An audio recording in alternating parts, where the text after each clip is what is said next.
Welcome to my talk, Justice in the Post-Political Discourse on the Energy Transition in the German Federal Parliament, which was part of my PhD project that I finished at the Leuphana University in autumn. Yeah, here you can see the structure of my talk. I am going to give a short introduction to the subject, followed by my theory and research design. Then I'm going to present some results and give a conclusion. Well, let's start with the subject. My PhD project is a discourse analysis of the political debates on the Energiewende in the German Bundestag between 1998 and 2017. My research questions aim at the meaning of Energiewende in the federal parliament and question the energy transition as a transformation project. The question of justice is only one aspect of my work, which helps me to classify the effect of the identified policy measures in terms of transformation. So, coming to theory. Cunning et al. Criticize that in debates on the Energiewende, the crisis of the nature-society relations is neglected. They see too much focus on the technical and economic issues. So this is where I start, and as a sustainability scientist, locate myself in social ecology, which understands nature and society as being mediated with one another. The social ecological standpoint is also important for my understanding of justice, which then is not only social justice, but justice of social ecological relations. In my work, I show that the discourse theory, according to Laclau-Mouffe, is particularly suitable for transformation research, because the structuring of society is established in politics. For Laclau-Mouffe, identity arises in relationships of difference, that is, in differentiation from an outside, which often occurs in the form of hierarchies. Discourse research is about uncovering such processes of differentiation. That is, discourse research, according to Laclau-Mouffe, is always motivated politically. Its focus is the criticism of social subordination and supposedly objective truth. The basis of my work is also a transformative understanding of justice, which means that to establish justice, you have to change societal structures and societal relations to nature. To frame the concept of justice, I am working with Nancy Fraser, 2001, who defines justice in the context of the reduction of injustice as a political aim.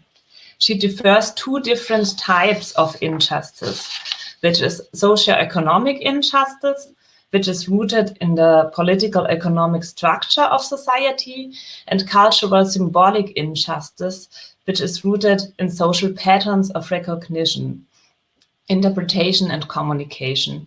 Therefore, justice requires both redistribution and recognition. Economic injustice and cultural disrespect are interwoven and have to be politically addressed together. Fraser differs between affirmative and transformative political measures. Affirmative political measures aim at compensating for unjust consequences without changing the overall setting, which generates those unjust circumstances. Transformative political measures, in contradiction, aim at changing this overall setting to reduce injustice. They aim at restructuring societal relations and tackle the problems at its roots. While transformative measures counteract the difference, for example, class difference, affirmative measures stabilize those differences by repeating them. Despite of this, Fraser does not refuse affirmative political measures a priori. The aim is to analyze the direction of the effects of political measures in context of transformation. Now I'm going to give a briefly introduction to my research design. The basis of my research design is a discourse analysis over 4 deconstruction levels, on which I combine quantitative and qualitative methods. In the first step, I worked with a computer-based method from quantitative linguistics. I am evaluating plenary minutes between 1998 and 2017 with the Pollmein-R analysis tool, looking, for example, at frequencies or meaning relations. As a result of the first quantitative step, the subject of research for the next steps was reduced to 30 plenary minutes and documents, which were selected as the basis for further analysis. In the next 2 steps, I worked out storylines and narratives using a qualitative coding process. In the 4th step, the analyzed material is evaluated from a transformation perspective. In this step, justice is one of 5 criteria. Now I'm going to give some results. Here I illustrated the frequency development of energy transition in red compared to renewable energy in blue. Overall, the discourse analysis in the first computer-based steps suggest that the parliamentary debate on the energy transition before Fukushima 2011, even under the red-green government, was very weak. In contrast, the renewable energy issue seems to have received broader parliamentary attention from the start. Already in the 14th legislative period, 1998, all parliamentary groups agreed on the principle of promoting renewable energies, which is not necessarily linked to a fundamental turnaround in energy policy. Here you can see how after Fukushima, the discursive dissemination of Energiewende suddenly increased. The numbers on the x-axis are the numbers of the respective legislative period. You can see how all parliamentary groups represented in the Bundestag are making the Energiewende relatively quickly a representative of their policy change after Fukushima, regardless of their position on the Energiewende beforehand. It also becomes clear how the Energiewende was articulated across parliamentary groups to a relevant extent only after Fukushima. In the following, I'm giving some examples in order to illustrate how injustice is addressed or not addressed in a discourse on energy transition in the parliament. The renewable energy law has which was introduced in 2000 under the red-green government, has the potential to unfold transformative effects. Property structures are changing, central power producing structures are becoming more decentral. Moreover, intergenerational justice gets relevant as the rights of future generations become an argument for the introduction of the law. However, this kind of argumentation is rarely found in the debates about the law. From the beginning in the 2000s, the law is mainly justified with its market economic potential. Renewable energy technology is expected to become a key factor for the German economy. Renewable energies are expected to increase, for example, Germany's competitive capacity. Societal relations to nature or even ecological reasons for the introduction of the law are hardly addressed. After Fukushima, the energy transition is addressed in context of a far-reaching conversion of our energy supply. However, this conversion does not aim at economic structures. The energy transition is supposed to be adjusted to the market, not vice versa. The transition is organized according to the guidelines of market rationality, Cost efficiency and market orientation are declared as the aims of the new amendment of the renewable energy law right after Fukushima. The costs of renewable energy increasingly comes into focus of the debates. Something which Fraser calls the stigmatizing dynamics of recognition is happening. The renewable energy law as a mechanism of affirmative redistribution is leading to a constant increase of the EEG surcharge, the EEG-Umlage, which is the cost that is relocated on the electricity tariff. Renewable energy, through this, appear as a recipient of a special treatment. They are supposed to be privileged and seem to be too expensive, while the cost of conventional energy is not relocated on the electricity tariffs and thus not seen. The Liberal Party is speaking of the comfortable hammock of feed-in tariffs, which must be taken down. According to Fraser, this is a direct effect of affirmative redistribution, as the recipient of the redistribution seems to receive something for doing nothing. The analogy to the so-called social hammock is striking here. Policies which originally aimed at compensating injustice of distribution in their consequence lead to injustice in recognition relations. While costs of conventional energy are not spoken about, renewable energy seems too expensive. This stigmatizing effect is in the following used by power companies to justify increasings of electricity prices. However, due to the use of renewable energies, electricity prices on the exchange have actually fallen, as marginal costs of renewable energy are far lower than of conventional power plants. Those decreases were even higher than the increases by the renewable energy surcharge. That is, the stigmatizing effect of the renewable energy surcharge is used for making profits, which actually leads to a redistribution from private households to power companies. Price increases that actually are the effect of profit interests are ascribed to renewable energies.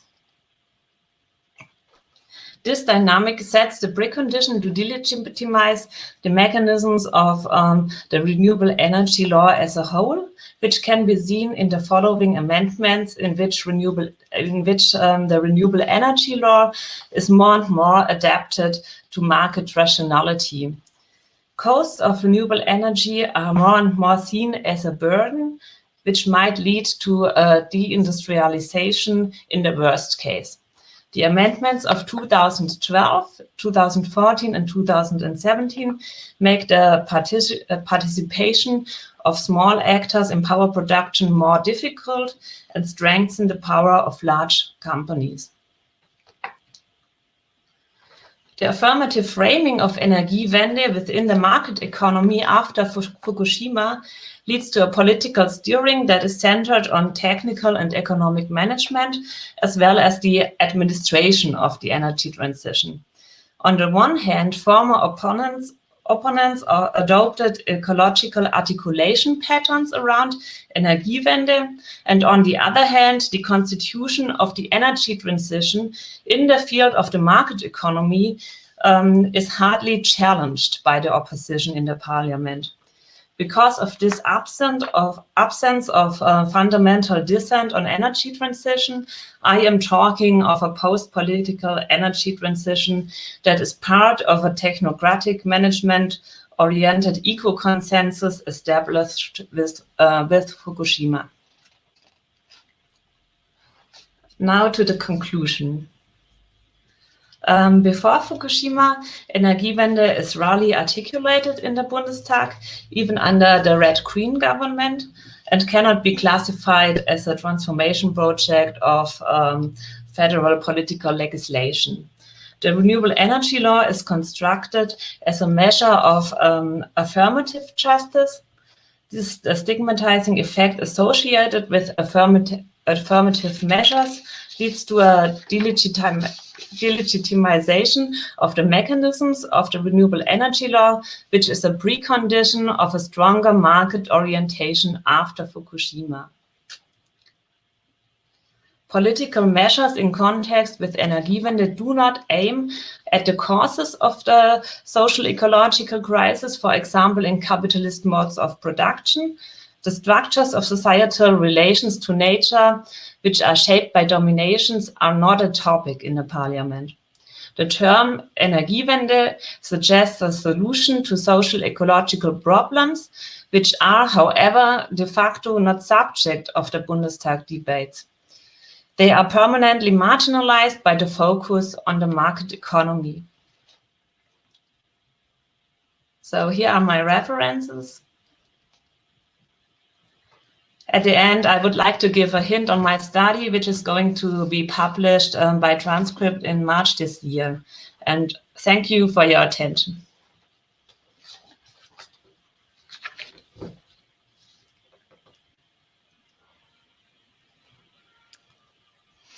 Yeah, thanks a lot. Thanks a lot for your presentation. Everybody is invited to write down questions in the chat. I start with the question from Sophie Buchel, and she says, you mentioned the injustices at the two dimensions, socioeconomic and cultural symbolic injustice, and referred to the injustice regarding the decentralized renewable energy system.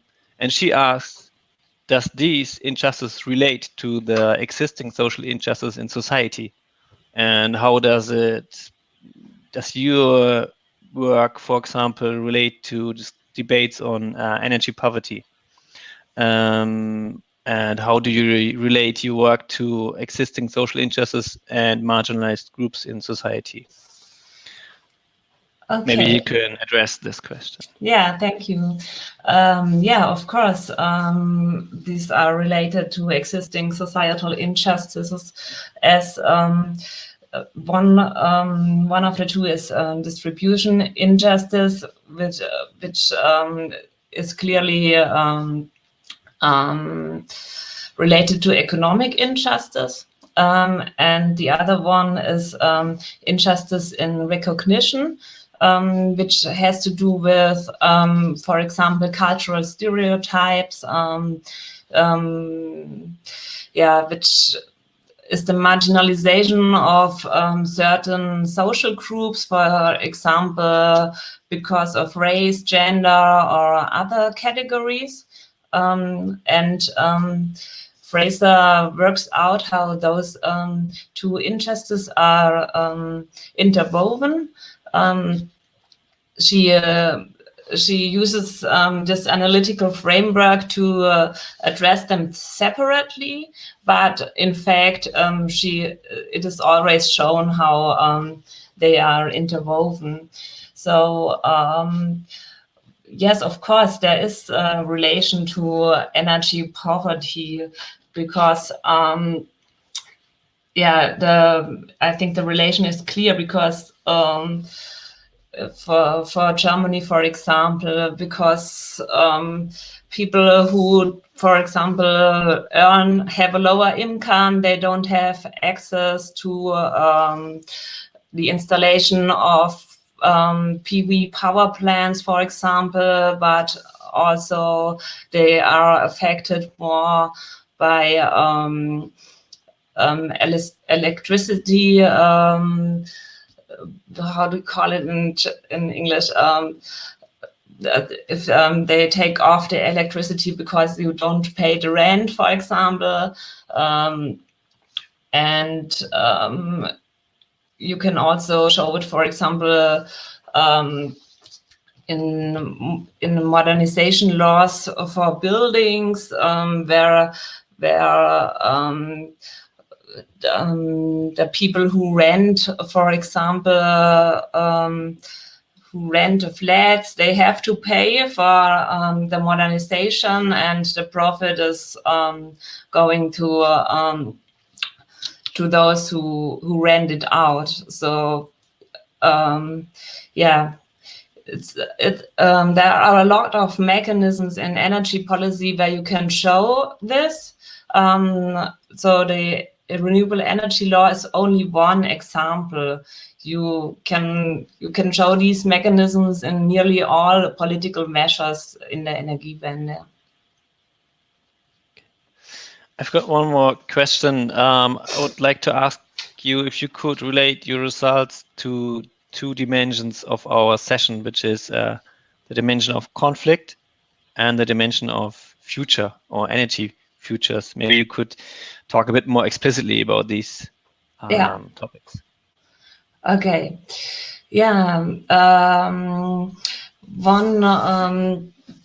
One important result of my work is that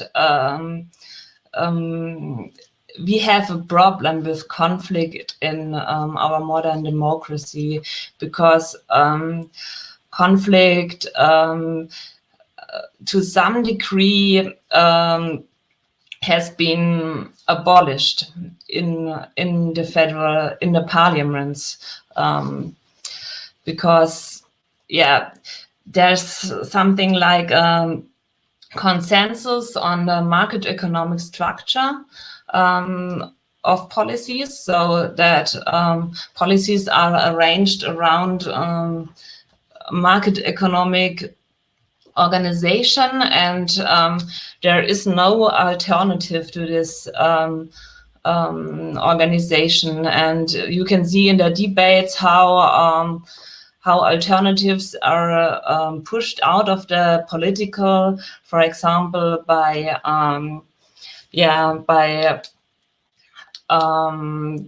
talking of them as backwarded, as not suitable. They, if, for example, the Greens or the Left Party want to introduce alternatives, they are mostly not spoken about. There's hardly any reaction to this, and so it is that this market economic organization of policies has to some kind become hegemonial. So there is hardly any conflict about this market economic structure. So this conflict is missing in the political debates. And this is one important result of my work. And I think to really talk about a sustainable future, a sustainable energy future, we have to reintroduce this conflict. We have to talk about alternatives. We have to imagine some kind of different Energiewende, which is not structured around market economic hegemony. And we have to reintroduce the political. Okay, no more questions coming in. I give you at least 2, maybe 3. One question regarding the beginning of the debates on renewable energy, whether there was justice issues played a big role before the term energy transition, or Energiewende was even used very common. Like, was justice an issue at the beginning of the debates on renewable energy? And then the second question is, what about the argument that renewable energy is is producing a democratization of the energy system, which was in Germany, the Hermann Scher was a big, was someone who promoted this very big. If you look at the actual neoliberal mode of governance we have in many areas.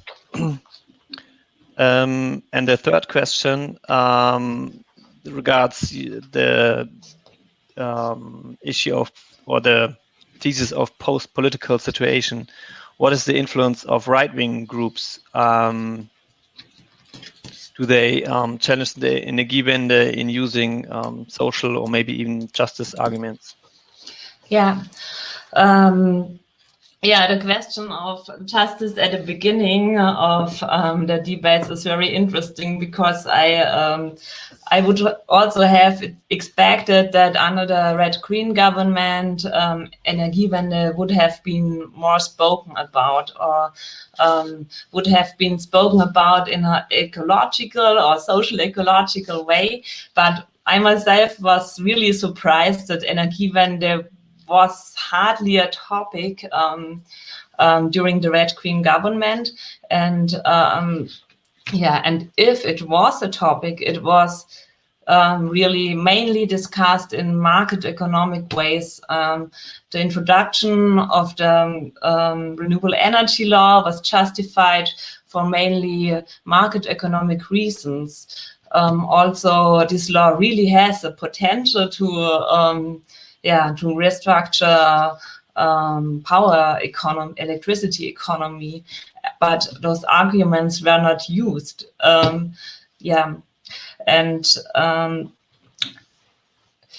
Energiewende, interestingly, was mainly a topic when it came to the international level in the debates. For example, in 2004, there was a large international energy conference in Germany, in Bonn, which was organized by the red-green governments, called Renewables 2004, which was a really important international conference for Germany.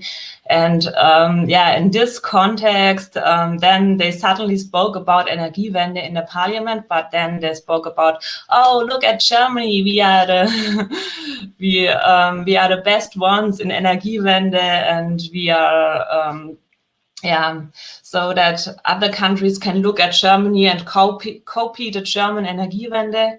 So it was directly linked with a certain kind of nationalism. But apart from this international context, it was hardly spoken about. They spoke about renewable energies, but in a mode of technology and of economy, and not in context of justice. Justice is really a word which does not occur in those debates. You can analyze this from a justice perspective, but the word justice does not occur. So of course, renewable energies have a large democratization potential, which de facto unfolded with the renewable energy law, because there a lot of new small producers came into the market, and there was also a loss of power of large companies. But this restructuring of the situation was not a topic in the Bundestag. It just seems, from a Bundestag perspective, it seems like a side effect. Of course, those parties like the Greens maybe spoke about it, but not in the Bundestag. So in the Bundestag, where the political setting is made, the market economic framing was dominant from the beginning. Yeah, and the question of right-wing actors is also very interesting, because I see that the post-political framing of policies, which cannot only be seen in the context of Energiewende, but nearly in every political context where which is framed around market economy. The problem is that those right-wing actors, they give an alternative maybe not to market economy, because actors like AFD are also market economic actors, prefer market economy, but they give an alternative possibility to identify. I think this is a consequence also of the loss of an alternative identification potential within the rest of politics. And here, I think, yeah, we have to make clear the difference between those right-wing actors and other alternative possibilities, because I think this is a consequence. And of course, those right-wing actors, they attack the Energiewende as a whole, not all. They really attack Energiewende also in market economic terms. They don't want it at all. But yeah, I think we have to make clear that there are alternatives apart from market economic structure. Okay. Eva, what is about the time? Do we have to stop here, or? No, we have 5 more minutes. So I guess Rebecca's question. Okay, 1 minute. Okay. There was 5 minutes. 5 minutes. Okay. There was a question regarding price changes due to profit seeking, which were you mentioned in your talk, and there was a surprise that these were perceived as a problem which is inherent of the system of renewable energies. The question is, did you observe specific discourses that pushed these perception? For example, I analyzed meaning relations also quantitatively, I mentioned, with a computer tool where, for example, all plenary minutes between 1998 and 2017 are involved. And so with this tool, I could analyze meaning relations between Energiewende and other words. And you could see in this tool that after Fukushima, coasts were the most important meaning relation. This is called collocation, which is the word which has more or less the strongest relationship to Energiewende, was coast. So if it was talked about Energiewende, mostly was the talk of coasts, and coasts were more or less nearly the most important topic related to Energiewende, while ecological reasons, for example, why Energiewende is needed, or how we could, for example, structure it socially apart from acceptance, or how we could increase participation, was not a topic. It was mostly spoken about coasts, and this was also the argumentation for the new amendments on the EEG. Okay, thanks a lot. Now we switch to the next presentation by Katrin Großmann. Okay, thank you.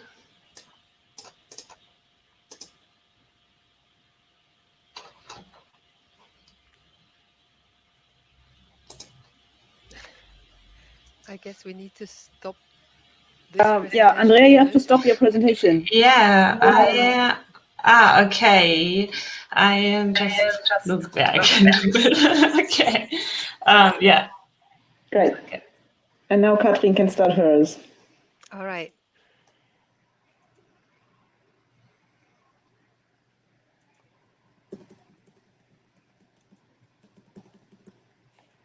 All right. Is it up? Yep, awesome. Okay, good. Thank you very much for organizing this beautiful session. I'm really looking forward also to the third one tomorrow. Unfortunately, I cannot attend.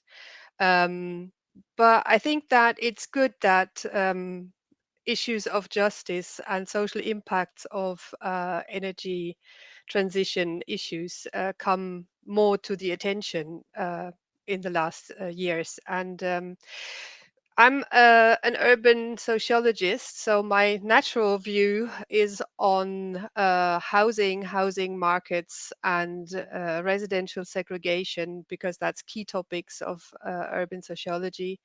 So this is to explain why my presentation does exactly that. I look at energy efficiency measures, retrofitting mainly, from a housing market perspective, and I would like to discuss social impacts of energy efficiency policies from a perspective of residential segregation.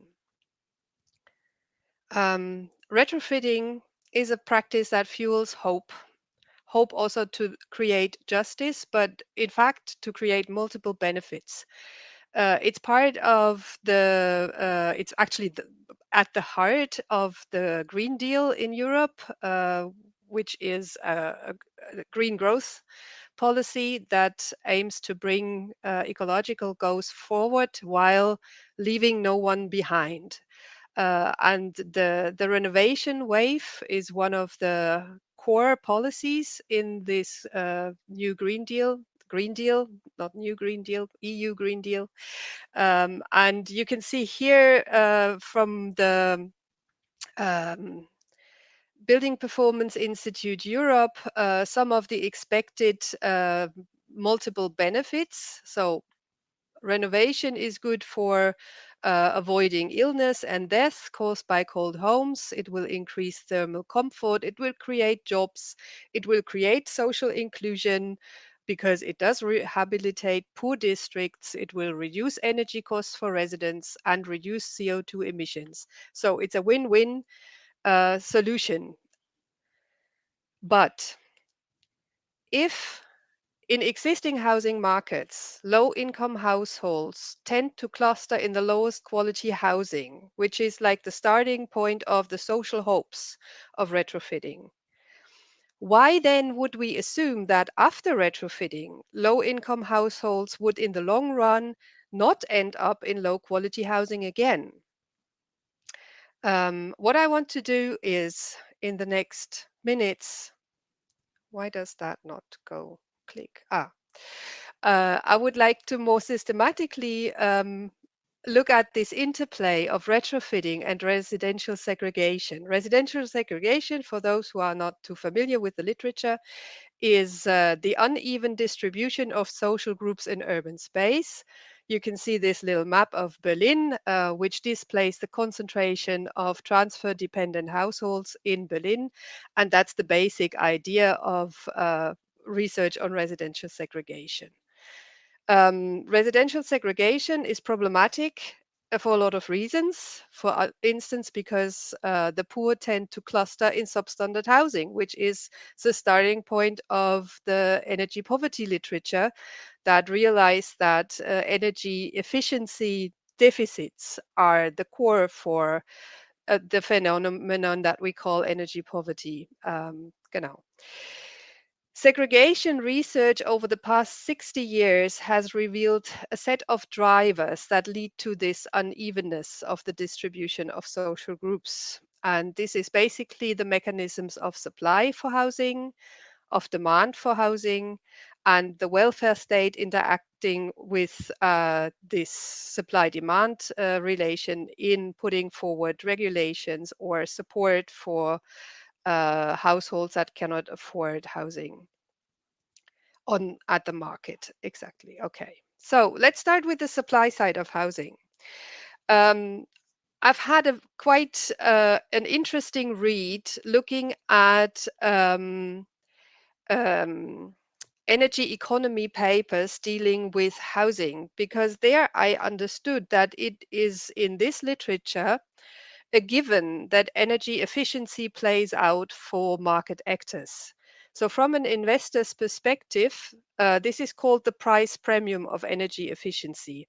For instance, in this study on Ireland, in a journal called Energy Economics, the authors provide evidence that a high rating of energy efficiency for a given property produces a price premium, so a higher price you can achieve on the market of 9.3% for Ireland as compared to the B-rated properties, and that the lower energy efficiency ratings F and G, here in orange and red on the normal rating scales that we all know, would reduce instead the price you can achieve for a property by about 10%. This is for Ireland, but similar findings have been shown for a lot of areas. This is a table they produced in this paper that I just showed, compiling studies in the US, Australia, the Netherlands, China, Germany, and again the US. And what all these studies mainly show is that private housing market actors, when they invest in energy efficiency, they do this because they seek a return on investment and they get it. So capital investment into energy efficiency pays off, with a few exceptions, which in this literature regard mainly the rental market. But in general, and also in the rental market, there is quite a good return on investments. I'm struggling here a bit with my screens because I try to look at you while I need to move the mouse on the other screen. So that's why there is a bit of a time gap. Again, still supply side of housing. So the lesson from this energy economics literature is energy efficient housing is more expensive. Now, what does this look like from the resident's perspective? And here I go to Germany, because Germany, I think, is quite a telling country, because our housing market is a bit different. We have a very high share of private rental housing. And it's very interesting to look at what happens in this private rental housing. This is one example that I took from our national media, public media, which had a high phase on reporting such moments of high rent increases due to retrofitting some 5 years ago. Here, for instance, a senior is portrayed who faces a rent increase of 1,200 euro per month on top of the 700 euro basic rent that he already did pay, which is more than double the rent. Because of energy retrofits, and the location here is Hanover, inner city Hanover. A next example from Berlin, which is again, of course, an extreme case that simply illustrates the mechanisms that occur, is a family here in the middle, Mr. Fischer, who went to the media to attract attention to what is happening to the house where he and his family lives in, which you see on the right-hand side, which is located in Berlin, in one of the prime hotspots for gentrification, Kopenhagener Straße. Here in this picture, he is talking to the media and also to Heiko Maas, who is now the Minister of Foreign Affairs. So he made it to some prominence in the media coverage. So what happened? In this house, after the house has been sold to a new owner, a private investor, retrofittings were announced. And in the announcement, there was a calculation of how the cost for rent would develop. In blue, you see the net rent plus the heating and utilities amount before the renovation, which amounted to 1,000 euro, a little more. And in orange, you see the cost, the projected cost increase after energy retrofitting measures. which is more than double the existing rent, plus some other modernization, and altogether the rent would increase by nearly 280%. If I report example like these to an international audience, the normal reaction is, well, is this legal? How can this happen? And the answer is yes, this was legal. And the reason behind this is how retrofitting measures can intersect with existing policies, with existing energy efficiency and housing policies. In Germany, and Andrea already mentioned this, we have this moment in the building law where a landlord could add 11% of any investment for modernization, and modernization is improvements of the quality of the building, to the annual rents. How does this work? 11%. So if you have a multifamily house with 10 flats, and the landlord invests like 100,000 euro, that's not so much, but it's easy to calculate it. That means 11% are 11,000 euro divided by 10 parties makes 1,100 euro rent increase per flat annually. This means 91 euro monthly rent increase. This is how it works. And the interesting bit is this return of investment after 10 years will stay with the landlord. That's why Andrea said it's supporting the owners rather than the renters, because the renters bear the costs while the owners then has this interesting return of investment. But this, of course, works best in prime locations. The law has been changed because there was a bit of protests and policy debate, but it was not abolished, it was reduced. So now landlords can put 6 to 8% of the modernization costs on the annual rents. The mechanism is still the same, only the return of investment comes later or is lower. This type of policy, if you put this to an international context, is this policy type trying to mobilize private investment. It comes from the 1970s, where in Germany, the state wanted to stimulate private investment into inner city locations to make them rehabilitate the inner cities in the 1970s. And the same policy is still active, and at this very moment, it makes it creates a rent gap that is even more attractive in prime locations, not in shrinking regions or in the peripheries. That's different cases.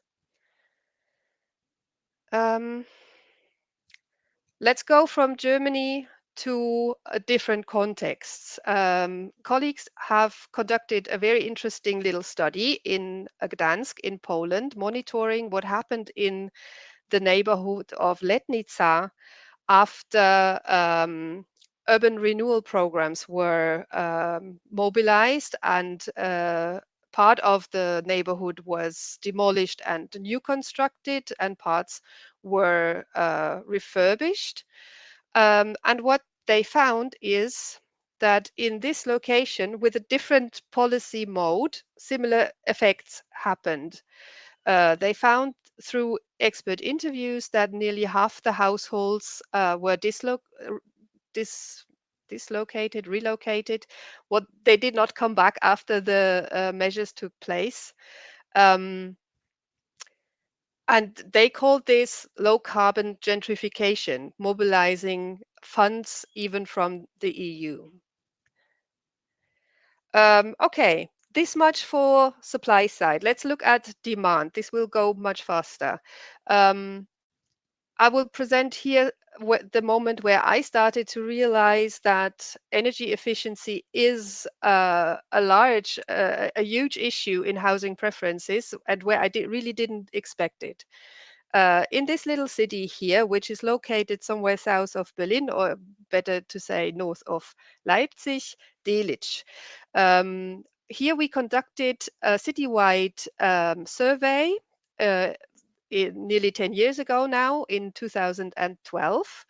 in a city that has the normal types of neighborhoods as you would normally find them in Germany, with the historic inner city, then some suburban older villages, new constructions in the suburbs, housing from the 50s and 60s, and housing from the 70s and 80s. And in this citywide survey, we asked, for instance, what were the factors that led to households relocations. So which factors pulled people into the house where they live now? And this is like the top 10 of those factors. And you can see that number 4, 5, and 6 are energy related issues. So people were looking for modern cost saving heating systems, low heating costs, and a good thermal insulation. When we ask the same households what are the factors that you envision to be important for a next relocation, those who intended to relocate, the very same factors now became the top 3 factors, which illustrates that housing preferences, that energy efficiency becomes really prominent in housing preferences, and other studies have shown this ever since.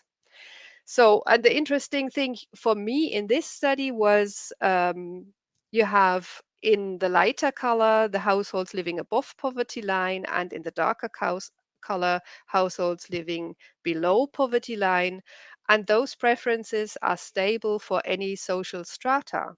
But of course, if you look at segregation, we know that low-income households have a very different choice than high-income households on a local housing market.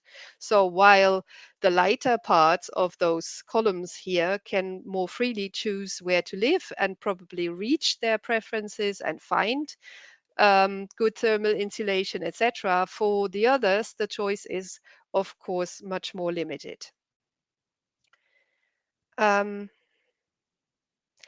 Let's go to finally put the picture together and stop.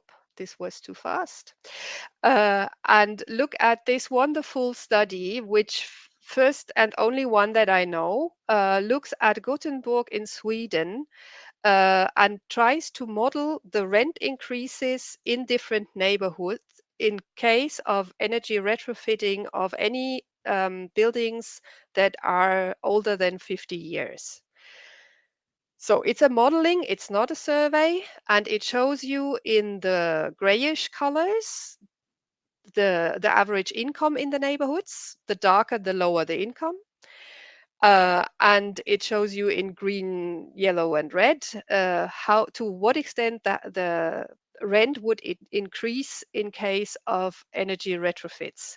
And the striking finding of this study is the lower the average income, the higher the rent increase would be. And if you, this is central Gothenburg, lots of neighborhoods in light and medium gray. But if you go to the north, here, you have more of the low-income neighborhoods in dark gray or black, and it is especially there where you find red indicating that the rents would increase by more than half. So to sum this up, energy efficiency is a potential driver of residential segregation, because on the supply side, energy efficiency increases prices and rents after retrofitting. It also, and that's what this Gothenburg study could show, it decreases affordable housing stock in cities. Now, if this is a very bad housing stock, this might still be a good news, but the affordability is still an issue.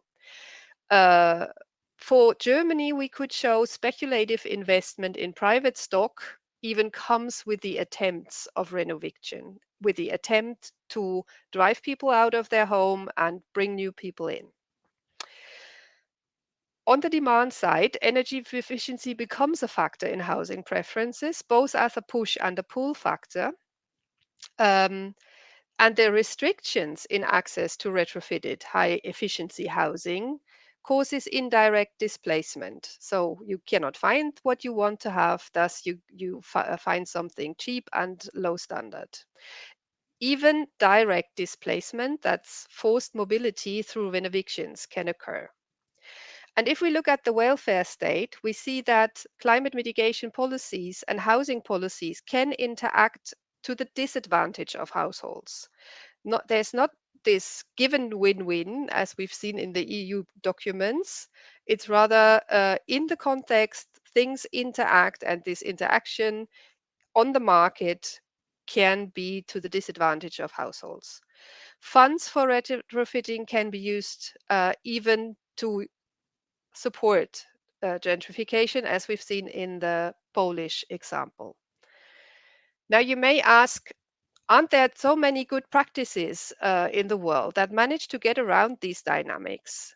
Well, yes, there are some good practices, of course. The first one I came across, I promised I'll go to Eastern Europe, go to Czech Republic now, was in the second largest city of Czech Republic, in Brno, in a district called Novi Liskovec, one of those 70s and 80s large housing estates.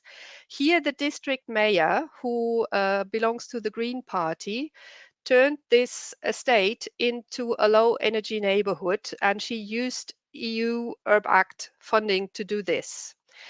And in an expert interview, she told me that she managed to keep the low-income groups in the neighborhood, especially the low-income Roma population in this case.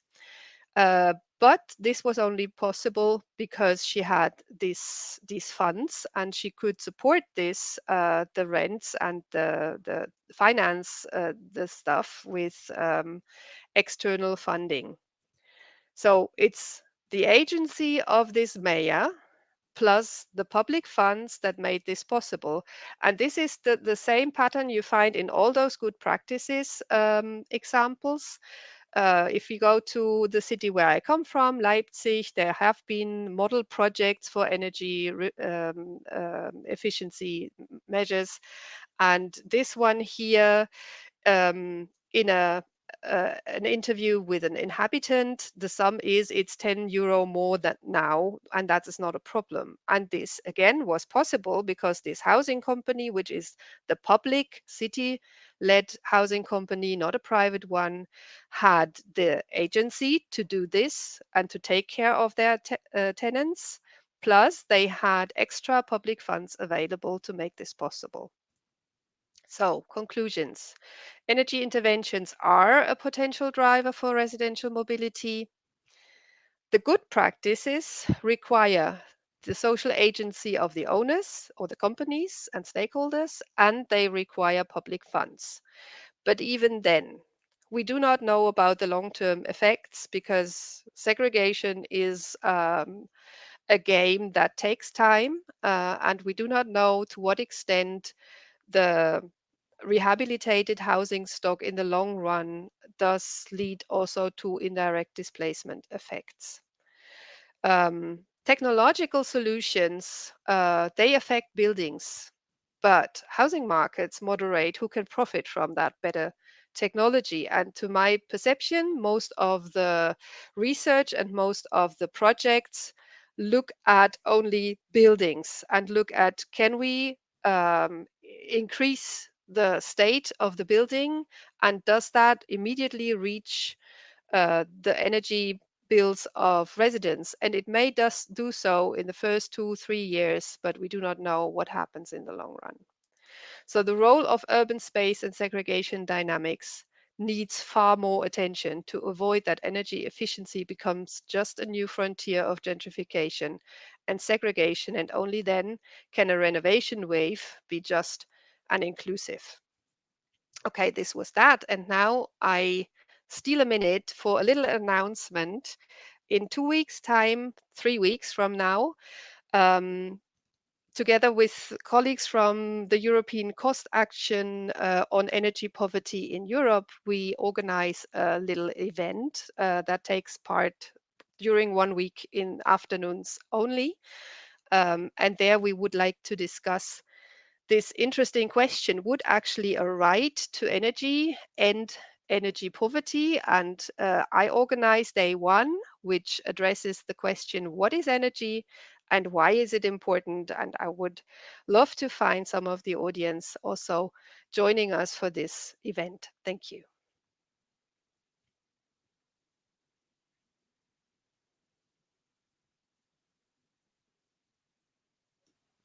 Yeah, thanks a lot for your very interesting presentation on the very relevant topic that is too often neglected. If you have questions, please type them into the chat. I haven't seen any so far. I'll give you a bit more time. Maybe in the meantime, you could, as I asked also before, Andrea, maybe you could relate a bit more explicitly on the 2 dimensions, conflict and future, or energy futures. Yeah. Actually, conflicts is one of my research topics. In different areas of research, I deal with migration-related conflicts with the question, do they actually influence social development? And I also suggested in one paper where, for instance, this Berlin case is depicted a little more in detail, how conflicts could be such a resource for energy researchers to dive into the injustices at stake. So conflicts they're not positivist, a good thing, an instrument for creating better societies, but they are an interesting case for understanding what is going on in the world beyond your own experience and positionality. So conflicts could be an entry, a window of opportunity for this kind of research, really. How does it comes that you are so interested in conflicts? I myself, Yeah. because I think conflicts are essential for fundamental change. Yeah, just the direction of this change remains unknown until it's there. You're right. Are there any questions? Eva Eichenauer asked about examples for different legal regulations that prevent such massive rent increases. Well, I don't have like an encyclopedia of knowledge about this, but from what I've learned in from European colleagues, the pattern is always the same. So especially in Western Europe, but Southern Europe, where you have similar housing markets with a share of private owners and a share of public owners. It's usually the model projects occur in the public housing segments, and speculation, dislocation takes part in the private housing segment. There is, I believe, it has already started. There is an EU project, a research project that looks especially at the rental housing sector. So we can expect results on this in the close future, I believe. I'm not part of this, but I've seen it. And if you look at Eastern Europe, housing market is different. The big players are or have been the state and cooperatives, and much of the housing is owned by owner occupants. So the block of flats would not be owned by a company, but by individual owners. And that creates a huge different set of problems. So how do you agree with 300 different owners on the renovation of such a block? And there are creative solutions, but this is a different set of problematic. Okay, there's a normative question, or what do you believe should be the future of the private rental sector? Oh, Jesus. That sounds a very German question, I would guess, because in Germany we have this huge debate: is housing a property, or should it be a common? So who would best cater for housing? Does the market do a good job? Well, no. Does the public sector do a good job? In Germany, not so much. A lot of interesting calculations have shown that what we think of as social housing in Germany does in fact still cater the interest of private actors on the housing market, because our social housing, interestingly, is time limited, whereas in most of Western Europe, if the state invests into housing, then that is an investment for good, not for 16 years. So I think housing is not a commodity, it's a basic good, such as energy, such as water, such as, I don't know, food. So it shouldn't be in the hands of a market who tends to fail the goal of providing households with decent housing. Okay, then there's a question about the issue of the savings, the energy savings. If you and there's explicitly the question, well, if you live in worse buildings and then you have modernization, after that your energy savings probably are quite high. So Yeah. how is it compared to the increase in rent? And in any of the studies you mentioned, is there a comparison between these two figures? And then there's another question. Okay, there's another question. Maybe you can answer them both. If the investor-driven prices increases, if they are representative for the whole housing market, because you also have. You might want to look at the paper where I have this all written down, and the resources are provided for those other studies. But in general, I think it's common knowledge now that with the retrofitting, the housing cost increase usually exceeds the savings. So this has different notions. So mainly because the investment is larger than the energy savings, but also because of the pre-bound effect, not the rebound effect, but the pre-bound effect, meaning that the energy saving are usually overrated. And in fact, after people had their retrofittings, they still heat to the same amount, or they still heat with the same amount of energy, but now they reach a comfort level. So the savings don't always materialize that are projected. And this is basically the case in most places, and it's only in very bad quality housing where you can actually see a larger saving than the rent increase. But the main issue here is that retrofitting hardly ever comes on its own. So if a company, a cooperative retrofits, especially the cooperatives in Germany, if they retrofit, they do a lot of other measures at the same time. So once they touch the building, they also beautify the facade, they put on balconies, they improve the housing surroundings, put a new playground or whatever. So in some, these measures are usually so costly that it never is reflected in the energy savings. And there's meta studies, which by Neuhoff et al., for instance, which show that this is the case nearly everywhere. And municipal and cooperative housing, interesting study for Munich, which I skipped to make it to 20 minutes.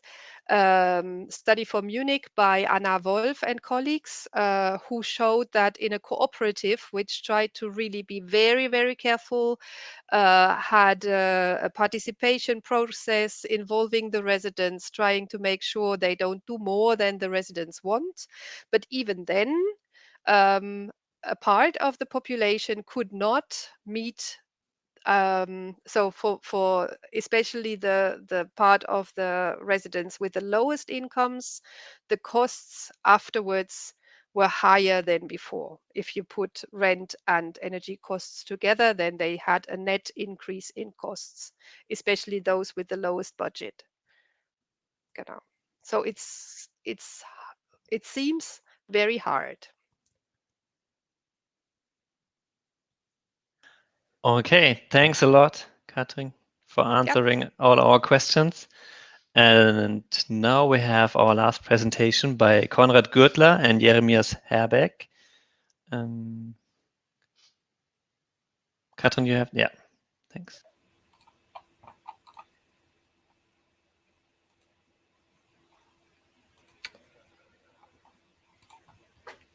Okay, so I hope you can already hear and see me. I'm not quite sure. Can you see me actually? Oh, just a second. Not really. I see your initials. Jeremias is there, and you only have a red square with your initials. Ah, no, I think now we're getting there. Yeah. Can you see me now? Okay. So as I now just loaded the, or maybe, yeah, I've just loaded the presentation now from the content library. So I hope you can still see this well. Is that okay, or is it too small for you? Oh no, it has disappeared. Just a second. It was good. Yeah. Oh.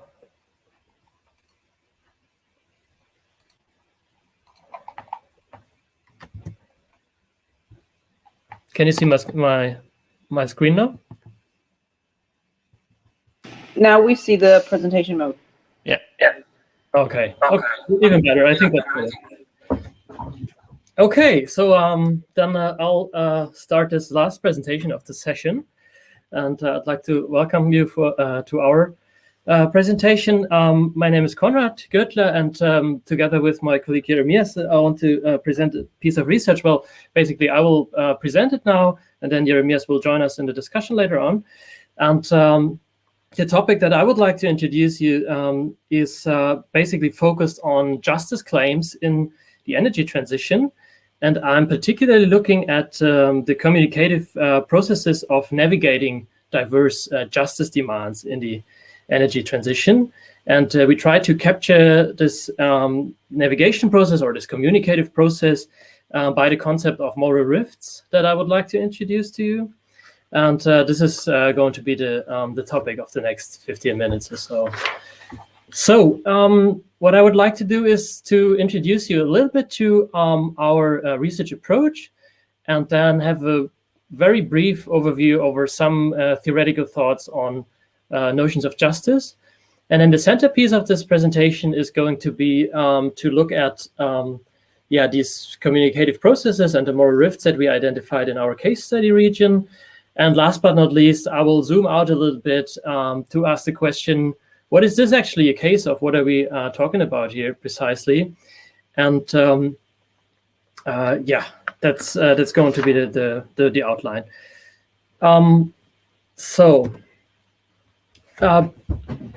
The research interest is basically not only driven by an interest in climate policies and energy policies, but at the same time also by a strong interest in the societal impacts of climate policy. So, I mean, this is actually goes in a little bit in a similar direction, like the last talk that we just heard, although we look at a different case study.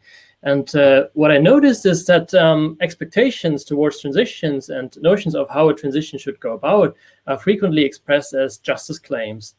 So it fits very well in this panel here. The case study we looked at, Eva has already introduced it at the very beginning as like the hotspot of the German energy transition. The case study we look at is the region of Lusatia, Lausitz, in the eastern part of Germany. And we're talking about here, for those of you that are not so familiar with the German example, about a region that has been affected by decade-long lignite coal mining and the related industries, but that has already seen quite abrupt economic and social change in the post-socialist era. And about 2 years ago, the political decision has been taken to phase out coal generation and mining in Germany by the year 2038 and possibly earlier. And this decision has been also accompanied by quite generous compensations for the transition regions and for workers and for communities and even for coal companies, in fact. And maybe one last fact on this region that is probably also important to put it into context is that that there's a populist party in Germany, the so-called Alternative for Germany, which is the only party that opposes the coal phase out. And in this region, it has had above average success. So in the last state elections, actually, it has become the strongest party. This just as a little bit of introduction on the case study. What we did in order to reconstruct different justice claims and how intermediate actors deal with it is that I did a couple of qualitative interviews last year, just before the COVID-19 crisis started. And I talked to mayors in the region to see how they actually reflect local, but also super-regional justice discourses. Now, before I come to the question of moral rifts and communication about it, I just wanted to briefly put out a couple of thoughts on justice theories. And this is really very, very broad and very brief. So what you see in the first line here is that in many of the political theoretical contributions on justice, we are actually talking about different dimensions. One of them being fair distribution, another one being equal recognition. We have also heard it today in the first talk by Andrea already about these two aspects, and then just procedures like participation opportunities, like democratic decision making, and so on, would be a third pillar of it. And in our research, we have actually also worked with the concept of Nancy Fraser. So a little bit of this was already introduced to you by Andrea this morning. And yeah, as you probably noticed, distribution and recognition are considered jointly, and basically the possibility to basically abolish maldistribution and misrecognition in common would then have the opportunity to achieve what Nancy Fraser calls participation parity. So the possibility for everybody to basically participate on equal footing in social life. Now on the left-hand side here, you can see different discourses from the social environmental fields that are focused on justice. And I've just taken out a few here: climate justice, energy justice, and just transition. You could also add environmental justice and other dimensions. So what is probably what unites them is that they all also quite show a big variety in the scales and scopes they refer to. So for instance, with climate justice, we're empirically, you can observe that it's more about the global dimension of justice, whereas for instance, just transition and social justice are quite frequently evoked in regional and sectoral settings. And so I grew interested in the question of where do they actually come together, these different ideas about what justice actually mean in a transition. Okay, so conceptually, we noticed that there are different claims of what a just transition should look like, what it should be like, and you can see them on a continuum, but in a certain sense, they're also polarized views, so very different ideas of what a just transition should look like. And so we would like to coin the term of the moral rifts to basically indicate that there are these polarized ideas of what justice means, and that there are processes of navigating these various rifts. And these might, for instance, involve referencing certain justice ideas, integrating them, maybe also rejecting certain claims. And we have noticed that these contrasting claims also put pressure on a coherent political communication and a normative justification of what is considered just. For instance, by intermediate actors such as mayors that we surveyed, that we interviewed. And so basically we would like to suggest this concept to provide an ideal typical guiding of how you can empirically capture these locally situated practices and arguments that navigate overarching justice dimensions. Now, before I'll present to you these rifts or the rifts that we have concretely identified, I just wanted to give you a little bit of insight into our interviews, for what we heard in the interviews, so that you just get an idea. There's, for instance, this quotation here in gray, where you can see that there's this nexus between distribution and lack of recognition and meaningful participation is actually also made by mayors when they, for instance, say, like here in the green bubble and in the gray bubble, that yes, that there are compensations. This is a gift actually for the region, but at the same time, we also notice it's money alone will not solve our problems. So we need concepts, we need opportunities to involve the local communities and so on. And one of the other mayors even went a step further, as you see in the red bubble, where he basically said that sometimes he considers these compensations to a certain extent even as a bribe. So he feels like the federal government and those that are blamed for the energy transition, they want to buy their way out of responsibility. They put money on the region, and then they don't have to bother with developing concepts. So this was also one perception that we encountered. Also here, this connection between distribution and recognition. And in the blue bubble, you also can see another issue which we encountered quite a lot, is that despite these generous financial opportunities and the support for the transition, the previous disappointments also complicate the readiness to tackle the transition of the coming years. So one mayor, she reported to us that people feel like they are marginalized again, and they feel like in the past things have been promised to them that never happened. And so the expectations for this transition that is yet to come are not so high.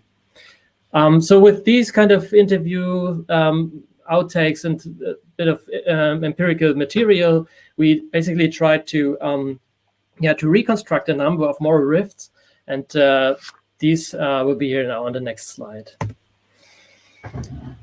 What is important about this idea of moral rifts is that the ones that we have identified here are not necessarily complete, and there are also certain overlaps between the different rifts, but those are the ones that we have encountered in our empirical material. And now I want to talk about 4 of them at first, and there's a 5th one on the next slide. The ones that we focused on are the so-called coal legacy rift, what we term a post-socialist rift, and then the production and the causation rift are related very closely to the energy transition itself, to the way energy is produced and so on. So what we mean by the coal legacy rift is that we heard a lot about in the interviews that mayors reported that people in the region feel there is a devaluation of industrial labor and the related lifestyles. And this is then contrasted with the energy transition with renewable energy production and issues of justice around the cost and benefits of the energy transition are raised, and also about the distribution of recognition-based resources, so to say. And so there are very different views on how this coal legacy should basically also valued, and so mayors then have to navigate these competing claims on it.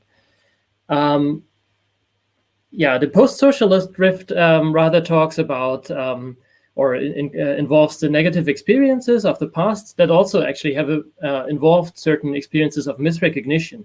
So we're not only talking about the economic breakdown back in the 1990s, but also about certain experiences of social insecurity, of status subordination, and this results in a pessimistic outlook of the future. And I would argue that this rift, for instance, is particular to the region of Lusatia and other parts of industrial regions in Eastern Germany, but probably it might also play a role in other parts of Middle and Eastern Europe. Then the production rift, this goes in the direction to talk about those that actually produce the energy and those that consume it.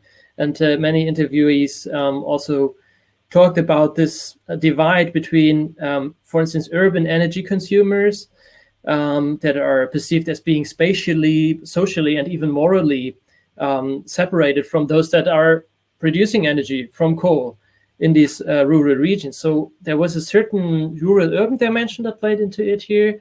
There was a contrastation between Lusatia as a rural region being made with, for instance, the nearby city of Berlin, where basically then there are people like us sitting consuming the energy, but then not caring about how it is actually produced, and then even having negative opinions about those that are actually responsible for making sure that there's reliable energy. These kind of narratives we encountered here. And then the causation rift goes a little bit in the similar direction, because it focuses on the rift between those that have actually caused the energy transition, or that are perceived to have caused the energy transition, that have taken decisions to phase out coal, for instance, and those that are now suffering from it, or those that now have to pay for it, and whose jobs are no longer secure, and so on. So these were a couple of rifts that we encountered, and now intermediate actors such as mayors, for instance, have to make sense out of it. And what unites these four rifts to a certain extent, and that's why I've taken it out here as a little bit as like an overarching rift, is that they all have a quite strong spatial dimension. So mayors are not only positioned at the intersection between, balancing these recognition-based and redistributional claims, but also because they are at this intersection between the discourse within the region and the discourse beyond the region. And what we noticed is that there's an explicit or implicit distinction made quite frequently between inner and outer regional dimensions. And so in a sense, you can see a certain discursive homogenization of a region. And I would argue that this is both a strategy and also a risky strategy. It also entails a certain risk. So first of all, it's a strategy in the external communication to basically signal that the region is speaking with one voice. And this seems to have been quite successful in the past for organizing financial support for the region. But at the same time, it also involves the risk of covering up inner regional heterogeneity. And for instance, this identity of a region just as a core region should obviously not be taken for granted, because it has the danger of covering up certain inner regional issues of misrecognition. And talking like now also talking with Fraser again, then there are certain experiences of misrecognition from minorities, even from ethnic minorities actually in the region, from their gender-based misrecognition aspects, or also certain issue-related aspects of misrecognition, like for instance from those that have for decades long now also suffered from open pit mining due to devastations, they had to leave their homes and so on. And an additional danger that we also see here is that if you construct the region as a homogeneous identity, it also resonates with certain figures of thought that are characteristic for right-wing populists. So not trying to say that the mayors that we interviewed intentionally argued in that direction, but there is a certain danger that this discursive homogenization might actually be exploited by populists.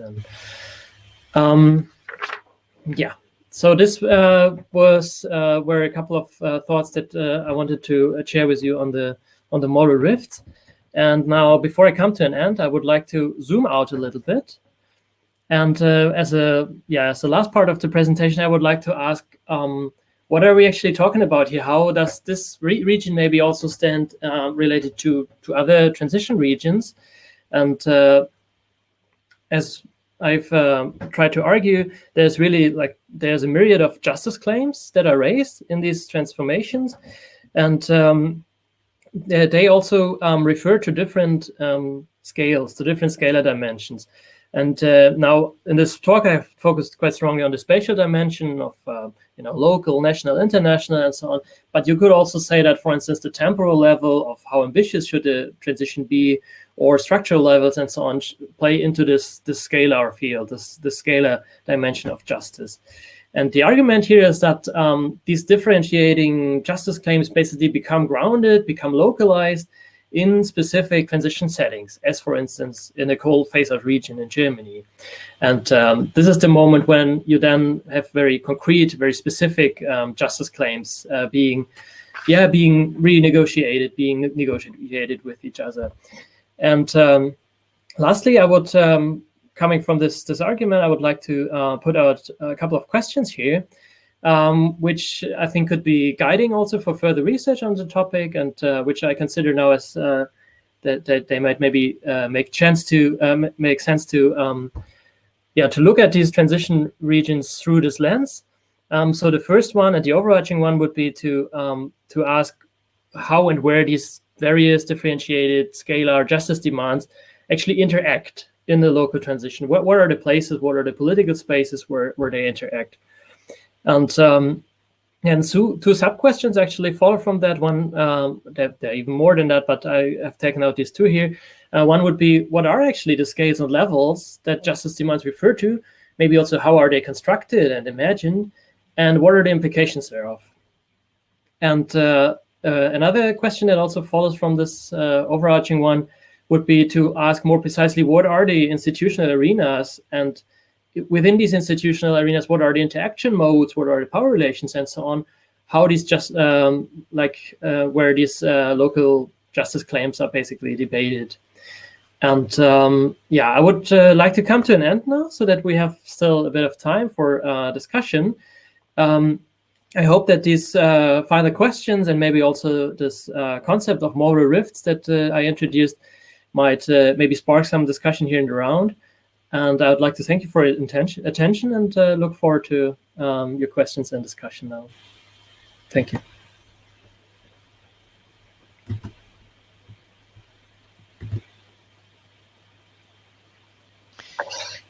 Thanks a lot, Konrad, for your presentation. Everybody is invited to type some questions in the chat. And meanwhile, I ask one myself. When you started about speaking about the rifts, I always thought you had a polarized society in mind, a very strong polarization in your fieldwork. But then you also talked about the discursive homogenization. So how do these two observations come together? I think I missed something. Maybe you explained it, but maybe you can just do it again, please. Okay, maybe I can just start off, and Jeremias, feel free to add if you like.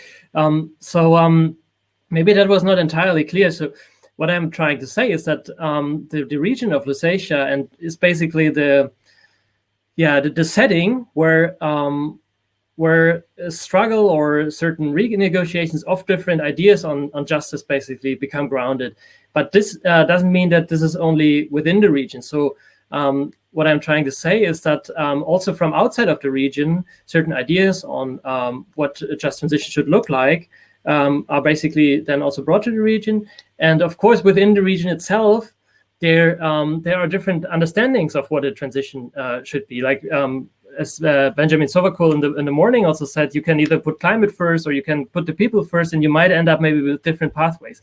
Now, this discursive homogenization that we have encountered in some of the interviews, I would say is more of a strategy, for instance, that certain mayors, for instance, use, that they say, well, we are here as a co-region, and so if we go, for instance, to the national level, we make certain demands because we, as a region, we are shaped by coal. But at the same time, well, the region is shaped by the coal industry, but not only. So there are also other demands, and so I think this is the danger that is involved here. That you might end up with a more homogeneous understanding of a region than it actually is, and so there's a certain tension field here. I hope that maybe made sense to clarify it a bit.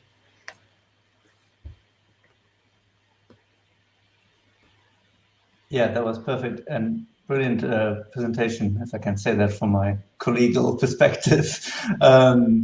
Maybe one more answer to your question, Timo, is obviously the elephant in the room is right-wing populism and these processes at the moment. And there's a risk of either overemphasizing that aspect, especially when you look towards East Germany, that's often seen as a universal kind of explanation for lots of things at the moment, or kind of not integrating that. And we try to do this time by saying there's a strong moral polarization between different justice issues that kind of come in on the region at the moment, and the democratic players such as mayors have the challenge to kind of reconcile that, but at the same time have a strong local pressure to homogenize that justice discourse, to say we the people and so forth, which are kind of populist tropes in that play a role in coal discourses strongly, for instance, in the coal company LEAG or in trade unions, that kind of sometimes comes to the fore, and we try to integrate that here without kind of overemphasizing the populist dimension.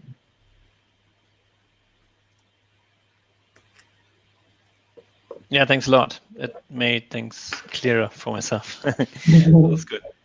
I'm still waiting for answers in the chat. Eva, do you want to ask one? Because yeah, maybe I just ask, and I won't write them into the chat. Just to keep up with that point, maybe do you see there is a difference between, for example, like an interregional discourse and the discourse, say, with the federal level? So that is just probably more, say, differentiated when they talk about interregional issues and problems that are then not so homogenized, rather than speaking as an Lusatia entity to the Ministry of Economic Affairs, for example.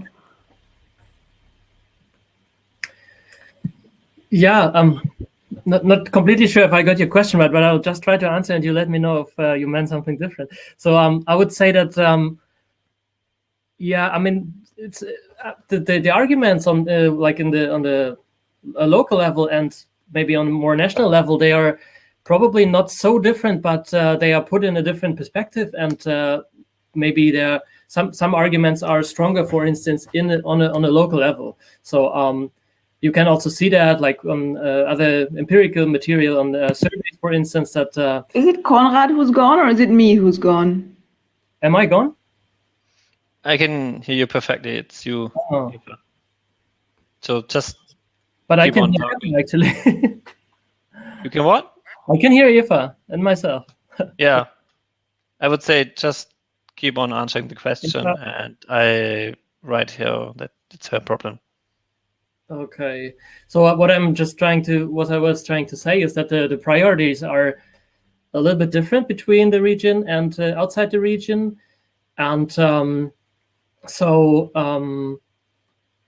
basically what you can see also from other surveys and other research that has been carried out is that, for instance, the support for the coal industry and for certain lifestyles and so on is still stronger within the region as compared to the rest of Germany. And so the ideas of what the transition should be like, in a sense, maybe a little bit less ambitious, and not going too rapidly, and there should be compensation and so on, is of course then also different from the rest of the region, but the rest of the country. But what I'm trying to say is that that mayors, they have to basically speak to different audiences. So in the local discourse, they have to make sense of this fact, or have to acknowledge that there are other expectations towards them, as for instance, if they are, let's say, part of a national coal commission, where they also know that for them that there are expectations towards them that are also well justified. And so they are in this difficult field of basically navigating this tension, if that makes sense. But yeah. We've got two more questions in the chat, and the one is you presented different justice frames and then data from interviews, but you didn't relate it strongly. And the question is, from what point of views regarding justice frames are the claims made in the region? So which justice frame is used very often or not? Did you have any results on this topic? And the second question is, what is your opinion regarding the importance of local conflicts in, like one could say, in Germany, the conflict about the Hambach forest? Do you think these kind of local conflicts are very important or not? Okay.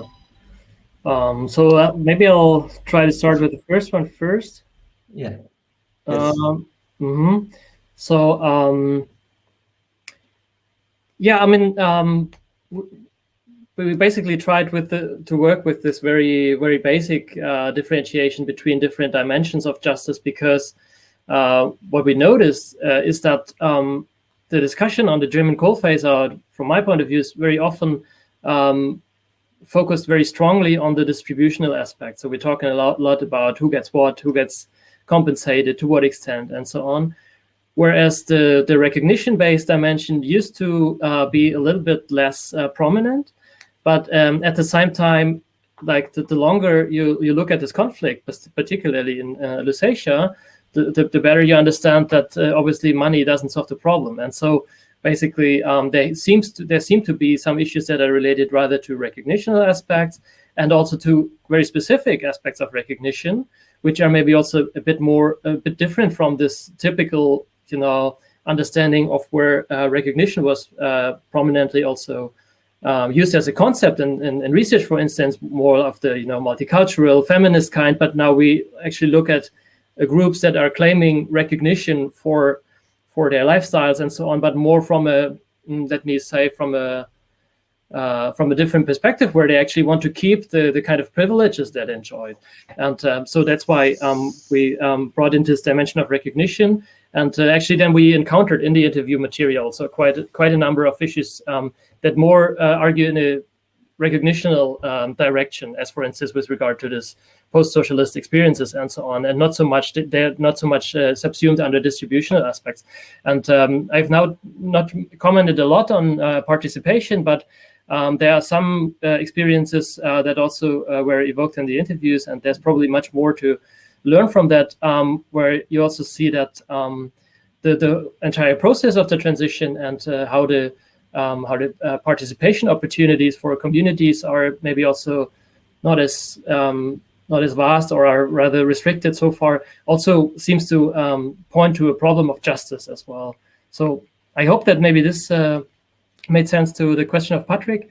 If not, I'm also happy to elaborate a bit more on that.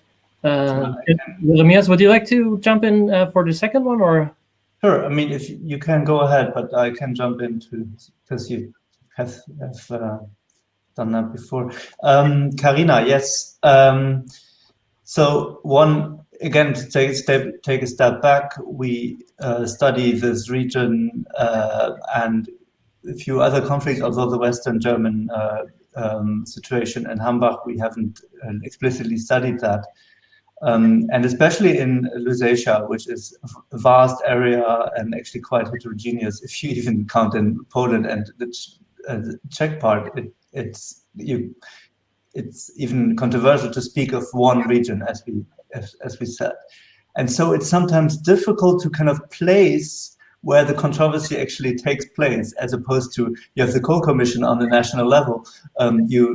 When traveling or when talking to different people in the area, it's not always simple to place this sort of recent coal conflict, especially when you look at it in a longer time span. And then you have these sudden, kind of even slightly staged conflicts of demonstrations, particular political events. And so these events are really critical to see how even global dimensions of justice, if you talk about climate justice, now play a role in rural areas in Germany, which before haven't discussed these kind of global dimensions yet. So these events are really critical and have this sort of performative aspect, even to not only discuss and reflect on justice, but to bring them to the region and to stage them. And I think actually that the social movements that we're seeing right now have a very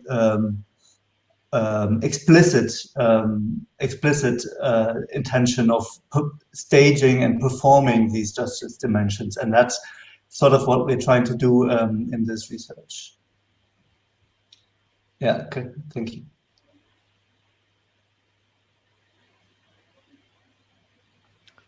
Okay, thanks for your answers. There are no questions in the chat. This gives time if you yourself want to present something, maybe on the last questions you had on your presentation, Konrad. I'm not sure if you have some points that you yourself are eager to share, because you only had 15 or 20 minutes. So yeah, only if you want to.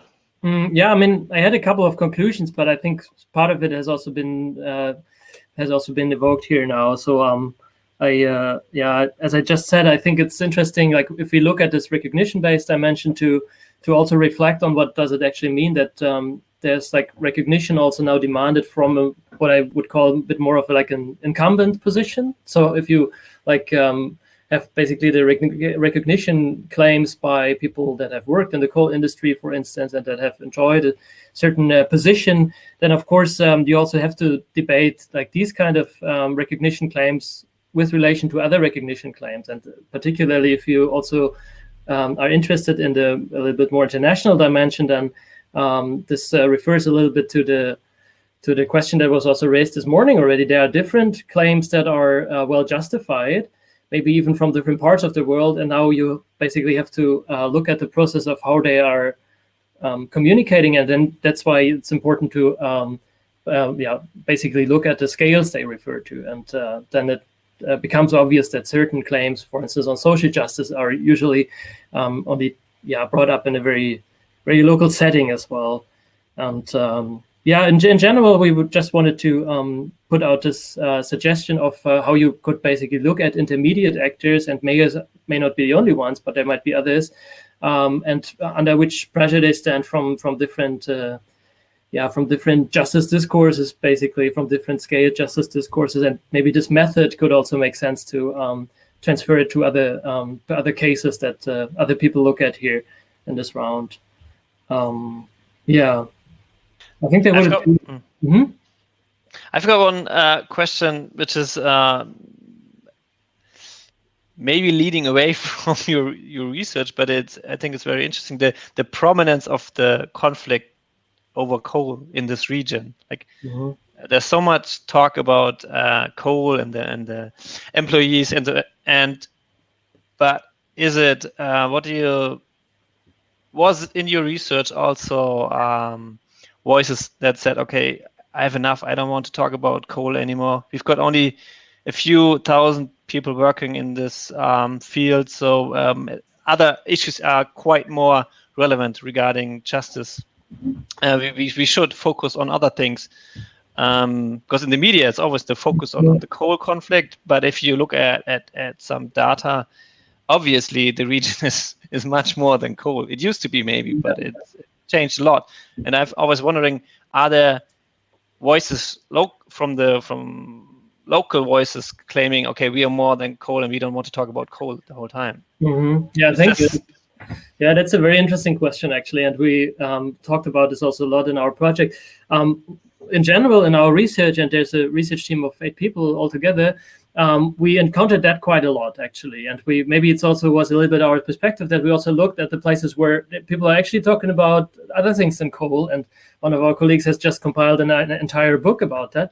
Now, on this research particularly, with the mayors, what I noticed is that obviously the different cities and towns in the region are at different stages of basically getting away from coal, and so you find particular towns where the mayors actually still have very strongly this narrative of we are basically in a coal setting because the power plant is just like a couple of 100 meters away from here, and then you have other regions or other towns within Lusatia that are already a step further, and then mayors basically say, well, to us, coal basically lost its relevance already back in the 90s when we saw the big economic breakdown, and from that time on, our town is actually not so much dependent on it anymore, and they are just a few kilometers away from each other.